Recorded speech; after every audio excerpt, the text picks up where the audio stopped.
Super Castlevania 4 est largement considéré comme le joyau de la série des Castlevania. Sorti en 1991 au Japon sous le nom de Akumaju Dracula, ce jeu innove sur tous les plans.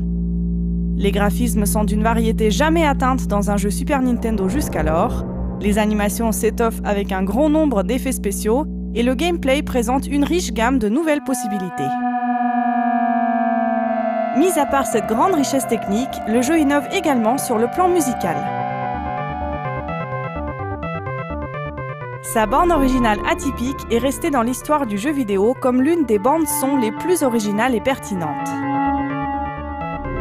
Elle est le fruit d'une collaboration entre Taro Souji et Oodachi Masanori.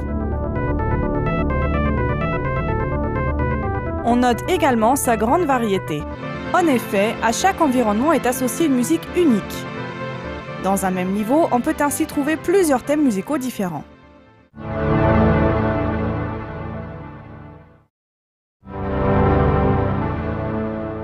Dès le début du jeu, on est frappé par le caractère glauque et sombre de la musique.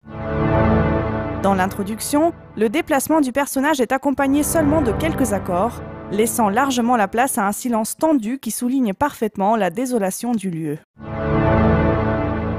Nous n'allons pas parler dans cet épisode des morceaux phares de cette bande originale.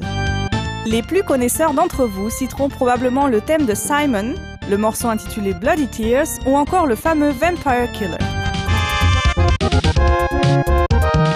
Au contraire, je voudrais attirer votre attention sur la musique d'un niveau en particulier, car divers éléments musicaux y sont employés avec une grande agilité. Le troisième niveau du jeu débute dans une caverne et est accompagné d'une musique douce et tendre. Des sonorités de harpe et de flûte se mélangent pour créer une atmosphère féerique qui pourrait presque sembler paisible s'il n'y avait pas ces harmonies et modulations très inhabituelles qui ajoutent un caractère inquiétant à la musique.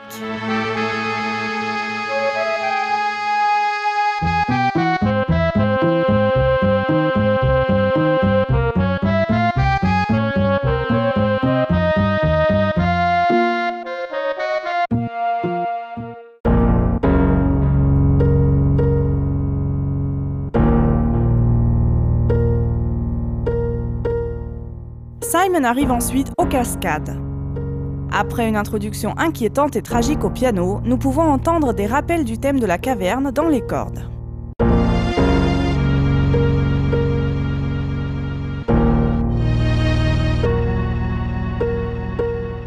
Ce thème est ensuite repris et varié dans deux voix mélodiques.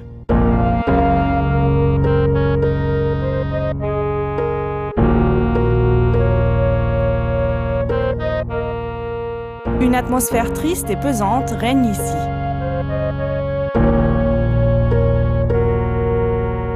Ceci est entre autres assuré par ce que l'on appelle une pédale, c'est-à-dire la répétition constante d'une même note. Cette redondance donne à la musique un caractère de plainte. L'inquiétude est également présente, elle est soulignée par les rythmes irréguliers. Si jusque-là nous étions déjà intrigués par la musique très particulière du jeu, nous sommes carrément surpris par le troisième morceau de ce niveau.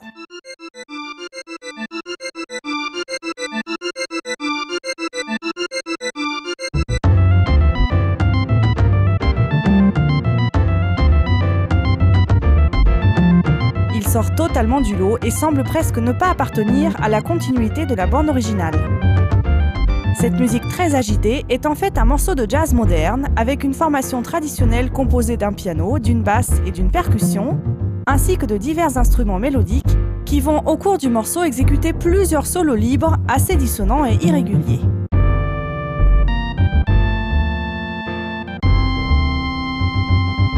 Un choix musical très étonnant.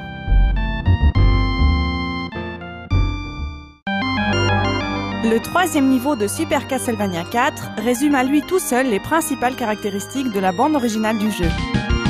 Les compositeurs ont misé sur une présence constante du silence, sur les dissonances et modulations inhabituelles, sur les rythmes irréguliers et sur les lignes mélodiques tragiques et monumentales pour donner à la musique du jeu un caractère de désolation, de tension et de suspense.